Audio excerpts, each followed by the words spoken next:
તારીખ 10 ફેબ્રુઆરી 2025 વાર સોમવાર. આજનું મારું જાણવા જેવું.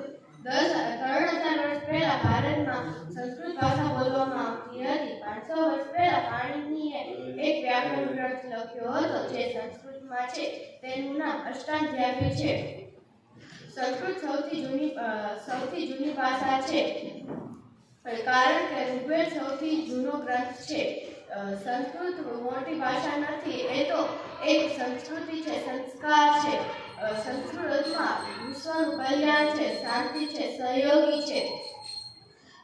તેમાં વસુવૈવ કુટુંબકમની ભાવના છે. સંસ્કૃત ઉત્તરાખંડ રાજ્યની અધિકારી ભાષા છે. અરબ આક્રમણ પહેલા ભારતમાં સંસ્કૃત ભારતની રાષ્ટ્રીય ભાષા હતી.